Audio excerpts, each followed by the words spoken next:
Hello बच्चों। So आज हम अगेन एनसीईआरटी के क्वेश्चंस कंटिन्यू करेंगे। Okay, so let's start with the NCERT questions. Okay, चलो। So question is, how many right angles do the window of your classroom contain and do you see other angles in your classroom? Okay, so बच्चों, आप लोगों के जो schools में classroom में Windows होती हैं, ऑब्वियस है, ठीक है ना। अब वो कोई भी शेप में हो सकती है। ओके, नॉर्मली जो विंडोज होती हैं वो रेक्टेंगुलर शेप में होती हैं। ओके, तो अगर मैं यहाँ पर एक रेक्टेंगुलर शेप में विंडो बनाऊं, ओके, तो यहाँ पर मैंने एक विंडो ड्रॉ की। ओके, अब मुझे बताना है कि इस विंडो में कितने राइट एंगल्स होंगे। ओके, राइट एंगल्स कैसे होते हैं बच्चों? राइट एंगल हमने ऑलरेडी हम पढ़ चुके हैं। राइट एंगल बनता है ऐसे। ओके, ये होता है राइट एंगल, जिसको हम क्या बोलते हैं? 90 डिग्री। जब आपके पास ऐसे दो लाइंस परपेंडिकुलर होंगी। ओके, मैं यहाँ पे आपको एक और वर्ड बता देती हूँ, परपेंडिकुलर। ओके, परपेंडिकुलर का मतलब क्या होता है? 90 डिग्री। ओके, चलो। अब how many right angles do the window of your classroom contain? तो बच्चों, यहाँ पे कितने आपको 90 डिग्री दिख रहे हैं? देखो, ये लाइन और ये लाइन ऐसी ही शेप फॉर्म कर रही है। ये 90 डिग्री है, ये 90 डिग्री है, ये 90 डिग्री है, ये 90 डिग्री है। ओके, अगर मैं इसको लेबल कर दूं ABCD, तो angle A, angle B, angle C, angle D, all are क्या फॉर्म कर रहे हैं? All are forming right angles. Okay, so we have how many right angles? 4। Do you see other right angles in your classroom? बिल्कुल बच्चों, आप लोगों ने देखा होगा सबसे मेन आपका ब्लैक बोर्ड। ओके, जो ब्लैक बोर्ड होता है वो भी कुछ इसी शेप में होता है। उसके जो चारों कॉर्नर्स होते हैं वो आपको क्या देते हैं? 90 डिग्री। आपकी जो रूम का डोर होता है वो भी आपको यही देता है। जो आपके चेयर्स होती हैं, जो डेस्क होते हैं आपके, ओके, वो भी आपको कॉर्नर में क्या देते हैं? 90 डिग्री। ओके बच्चों, चलो next question. Join A to other grid points in the figure by a straight line to get a straight line. Okay. And what are all the different ways of doing it? Okay. एक बहुत ही simple सा वे तो यहाँ पे ये है कि अगर आप इसको ऐसे ज्वाइन कर दो तो आपको एक स्ट्रेट एंगल मिल जाएगा। ओके, दूसरा, अगर मैं यहाँ पर इसको ऐसे ज्वाइन कर दूं, ये वाली जो लाइन है इसको अगर यहाँ से ऐसे ज्वाइन कर दूं तो भी मुझे स्ट्रेट एंगल मिल जाएगा। ओके, इसको थोड़ा सा हम आगे एक्सटेंड भी कर सकते हैं इस तरीके से। ओके बच्चों, चलो next. Now join A to other grid points in the figure by a straight line to get a right angle, and what are all the different ways of doing it? Okay, so right angle के लिए तो बहुत ही simple है, या तो मैं इसको ऐसे ज्वाइन कर दूं तो भी मुझे 90 डिग्री मिल जाएगा, और अगर मैं इसको ऐसे डाउनवर्ड ले आऊं तो भी ये राइट एंगल बनेगा। सपोज इसको मैंने नेमिंग कर दिया तो BAC, ये क्या फॉर्म होगा? Right angle. और यहाँ पर करने के लिए अगर मैं इसको इस तरीके से ले जाऊं तो देखो ये भी क्या है? राइट एंगल है। ओके, अगर मैं यहाँ से ज्वाइन कर दूं तो भी क्या फॉर्म होगा? राइट एंगल फॉर्म होगा। Okay, next. Get a slanting crease on the paper. Now try to get another crease that is perpendicular to the slanting crease. Okay, अभी मैंने आप लोगों को बताया था that perpendicular means 90 डिग्री जब एंगल फॉर्म होता है उसको क्या बोलते हैं? Perpendicular. Okay, first part is how many right angles do you have now and justify why the angles are exact right angles. Okay, तो सबसे पहले get a slanting crease on the paper. Okay, step by step हम solve करते हैं इसको। सबसे पहले अगर बच्चों मेरे पास एक पेपर है, ओके, पेपर हमारे पास रेक्टेंगुलर शीट होगा, रेक्टेंगुलर फॉर्म में होगा। ये मेरे पास एक पेपर है। ओके, आप इसको फोल्ड करेंगे। ओके, किसी भी तरीके से इसको फोल्ड कर सकते हैं, डायगनली भी फोल्ड कर सकते हैं। बट जब आप इसको फोल्ड करेंगे तो आपको ना एक ऐसे एक लाइन मिल जाएगी। ओके, तो इसको हम क्या बोल रहे हैं? Slanting crease on the paper, वो हमें मिल गया। Now try to get another crease that is perpendicular to the slanting crease. ओके, तो अब आपको क्या करना है? आपको एक और लाइन ड्रॉ करनी है। वो कैसे ड्रॉ करनी? मतलब आपको एक क्रीज और बनानी है जो कि इस वाली, इसको मैं नेमिंग कर देती हूँ इस AB, इस पे परपेंडिकुलर होनी चाहिए। परपेंडिकुलर मीन्स 90 डिग्री फॉर्म करना चाहिए। ओके, तो बच्चों कैसे करेंगे? चलो, अब आपने इसको फोल्ड किया तो आप इसको ओपन करके देन आप इसको दूसरी साइड से फोल्ड करोगे तो आपको कुछ ऐसी लाइन मिल जाएगी।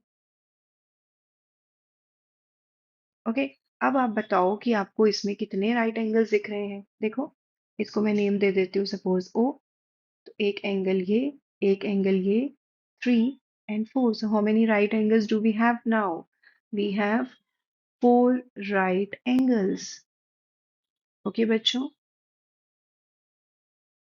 और हमें क्या बोला गया है कि एग्जैक्ट राइट एंगल्स क्यों है बच्चों?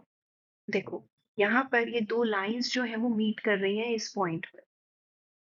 कौन से पॉइंट पर? ओ पॉइंट पर। मैं यहाँ पे लिख देती हूँ। तो बच्चों मैं यहाँ पे लिख देती हूँ। Okay, justify why the angles are exact right angles. Okay, जो हमारी ये क्रीज्ड लाइंस हैं, okay, lines A B and C D intersect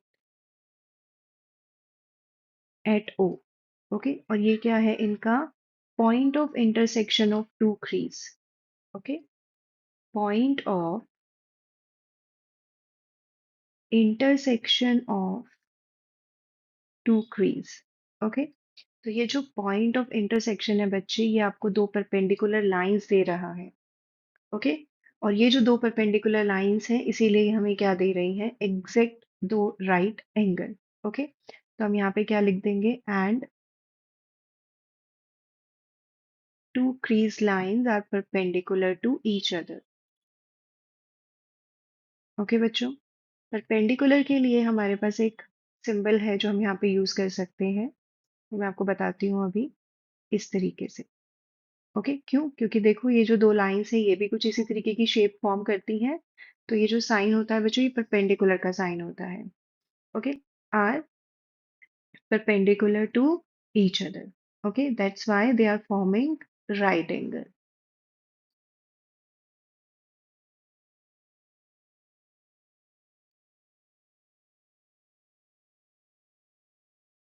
okay, तो ये हमारा इसका आंसर हो गया।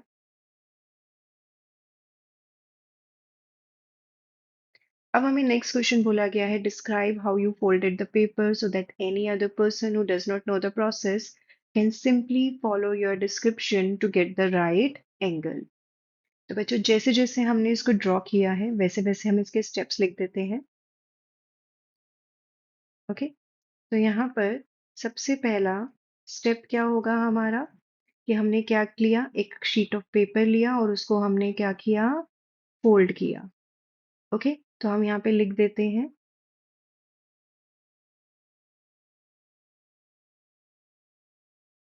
Take a sheet of paper, okay, and just fold it and make a crease.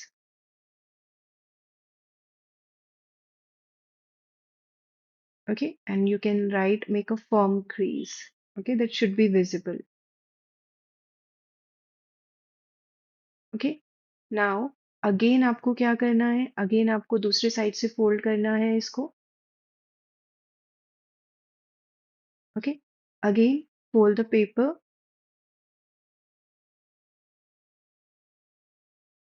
तो लिख देते हैं हम यहाँ पे again.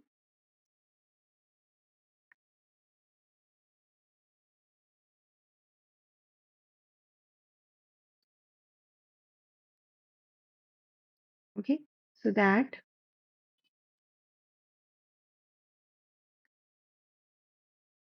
the two parts of the crease, जो हमने पहली crease और जो दूसरा बनेगा, that should be become perpendicular to each other. Okay, perpendicular का क्या साइन होता है बच्चों? Okay, now अब आपको क्या करना है? इसको अनफोल्ड करना है।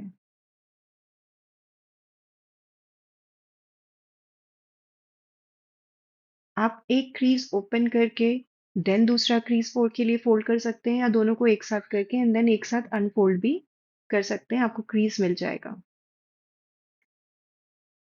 ओके, सो यहाँ पे मैं बोथ द क्रीज भी लिख लेती हूँ ताकि आप लोग को याद रहे। ओके, नाउ अब हमारा स्टेप 4 क्या होगा? अब हमें ऑलरेडी दो परपेंडिकुलर लाइंस मिल चुकी हैं।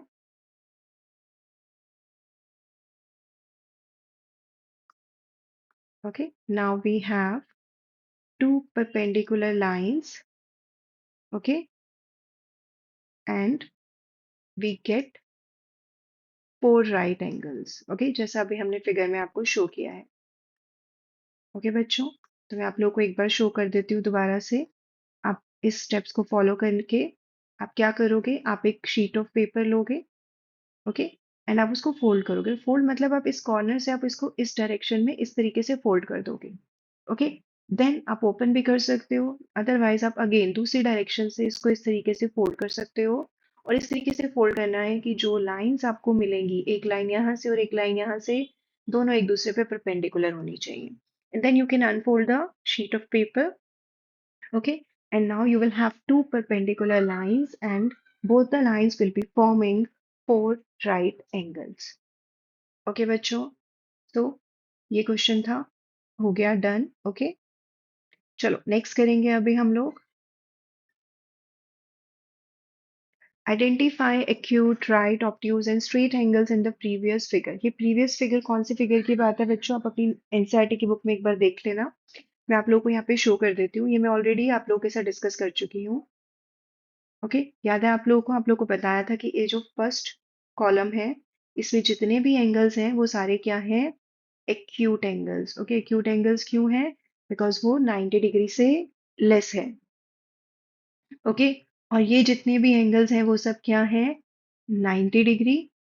और जो थर्ड कॉलम में एंगल्स हैं वो क्या है? ग्रेटर देन 90 डिग्री, इसलिए ये सारे एंगल्स क्या है? Obtuse angle. ओके बच्चों, तो इस तरीके से आपको क्लासिफिकेशन करना है इसका। Make a few acute angles and a few obtuse angle and draw them in different orientations. मैं आपको एक दो एंगल्स बना के दिखाती हूँ, बाकी आप लोग खुद से ड्रॉ करना। ओके, चलो मैं एक एंगल यहाँ पे ड्रॉ करती हूँ। हम एक्यूट एंगल्स को अगर मैं कुछ इस तरीके से ड्रॉ करूँ बच्चों, तो ये भी क्या फॉर्म कर रहा है? एक एक्यूट एंगल फॉर्म कर रहा है। ओके, और ऑब्ट्यूज एंगल को अगर मैं कुछ इस तरीके से फॉर्म करूँ, ओके, तो ये क्या है बच्चों? देखो 90 डिग्री से ग्रेटर है, ओके, और 180 से लेस है। तो ये क्या है हमारा? Obtuse angles. ओके, आप भी कुछ ऐसे इसको ड्रॉ करने की कोशिश करना और एंगल्स ड्रॉ करना। Okay, next, do you know what the words acute and obtuse mean? And acute means sharp and obtuse means blunt. So why do you think these words have been chosen? Okay, see, तो इसका answer हम कैसे देंगे? acute का मतलब क्या होता है बच्चों? sharp, हमें ऑलरेडी यहाँ पे बताया गया है। ओके, तो vertex of the acute angle appears as a sharp tip. क्यों? क्योंकि अभी मैंने आप लोगों को बताया, अगर मैं एक एक्यूट एंगल ड्रॉ करती हूँ तो हम नॉर्मली ऐसे ड्रॉ करते हैं। ओके, तो जो इसका वर्टेक्स होता है ये बहुत शार्प जो है वो दिखता है। क्यों दिखता है? It appears sharp and pointed and narrow. Okay, because ये लेस देन 90 डिग्री होता है, that's why it appears narrow and pointed. Okay, obtuse का मतलब क्या होता है बच्चे? ब्लंट। ओके, अब देखो ये उतना पॉइंटेड नहीं दिखता इसका वर्टेक्स जितना पॉइंटेड ये दिखता है एक्यूट एंगल में। ओके, इसीलिए हम इसको ब्लंट बोलते हैं। ओके, और इसका ब्लंट टिप क्यों अपीयर होता है? Because angles are greater than 90 degree and they appear broader and wider. आप देख सकते हैं ना, इसका जो साइज ऑफ अमाउंट है और जो इसका साइज ऑफ अमाउंट है। ओके, इसीलिए ये जो है ब्लंट दिखता है और ये जो है वो शार्प दिखता है। ओके बच्चों, next, find out the number of acute angles in each of the figure below. Okay, अब यहाँ पर हमें acute angles find out करने हैं and what will be the next figure and how many acute angles will it have? And do you notice any pattern in the numbers? Okay, चलो first figure में हम सबसे पहले acute angles find out करेंगे। Okay, एक angle तो मुझे ये दिख रहा है 1 2 3, मतलब एक ट्राइंगल में कितने acute angles होंगे? 3। तो अगर मैं यहाँ पे सारे एंगल्स ना मार्क करूं, तो अगर एक ट्राइंगल में यहाँ से ये ले लूं तो इसमें कितने एक्यूट एंगल्स होंगे बच्चों? 3। और यहाँ पर कितने एक्यूट एंगल्स होंगे? 3। और ये भी कितने एक्यूट एंगल्स हैं? 3। और ये भी कितने एक्यूट एंगल्स हैं? थ्री। तो बच्चे कितने एंगल्स हो गए? Three, six, nine, 12। टोटल कितने एंगल्स हुए? 12। ओके। और अब अगर मैं आपको इंडिविजुअली सारे एंगल्स मार्क करके दिखाऊं तो देखो, one, two, three, four, five, six, seven, eight, nine, 10, 11, 12। Okay बच्चों, अब सिमिलरली अगर मैं इस ट्राइंगल में काउंट करूं तो ये कितने होंगे? Three, three, six, three, nine. Okay, then three, 12, then three, 15, then three, 18, and then three, 21। Okay, और इंडिविजुअली कैसे काउंट करते हैं, जैसे मैंने अभी आपको यहाँ पे करके दिखाया। ओके बच्चों, so what will be the next figure? अब नेक्स्ट फिगर क्या होगी? ओके, तो नेक्स्ट फिगर ड्रॉ करें बच्चों इसकी। चलो, सेम हम सबसे पहले ट्राइंगल बनाते हैं यहाँ पर। ये एक ट्राइंगल बनाया मैंने। ओके, अब हमें क्या बोला गया है? नेक्स्ट फिगर बतानी है ना हमें, तो चलो अब एक और ट्राइंगल बनाते हैं। अब वो बच्चों कुछ ऐसे बनेगा।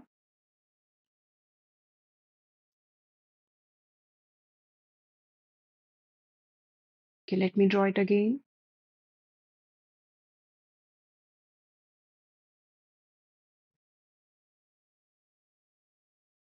ओके, नाउ अब हमें एक और ट्राइंगल बनाना है। It will look like this बच्चों। अब ये तो एग्जैक्ट फिगर ये वाली बन गई जो ऑलरेडी हमें गिवन थी। ओके, अभी नेक्स्ट हमें जो फिगर बनानी होगी उसके लिए हमें एक ट्राइंगल अंदर और ड्रॉ करना पड़ेगा, लाइक ऐसे। ओके बच्चों, तो अब कितने और हमारे पास जो है वो एक्यूट एंगल्स फॉर्म होंगे इस वाली फिगर में? तो क्या अब हम ऐसे ही काउंट करते जाएंगे या हम कोई पैटर्न चेक करेंगे? याद है आप लोगों को चैप्टर वन में हम लोगों ने पढ़ा था कि पैटर्न्स इन नंबर्स। ओके, तो अगर हम चेक करें बच्चों तो यहाँ पे 3 से 12 कितने नंबर्स इंक्रीज हो रहे हैं? यहाँ पे 9। यहाँ पर भी कितने इंक्रीज हो रहे हैं? 9। इसका मतलब हम हर एक स्टेप में हमारे जो एंगल्स हैं वो इंक्रीज होते जा रहे हैं bye 9। Okay, for every next figure or for every next a big triangle. Okay, so for every next figure the number of angles increases by 9. Okay बच्चों, तो इसका मतलब कि जो नेक्स्ट फिगर होगी उसमें हमारे पास कितने नंबर ऑफ एंगल्स होंगे? इसमें मुझे क्या करना है? 9 और ऐड कर देना है, और मुझे इस फिगर में मिल जाएंगे 30। कितने इसमें एंगल्स होंगे बच्चों? 30। ओके बच्चों, तो आज हम इतना ही करेंगे। ओके, और बाकी क्वेश्चंस हम नेक्स्ट टाइम कवर करेंगे। Thank you.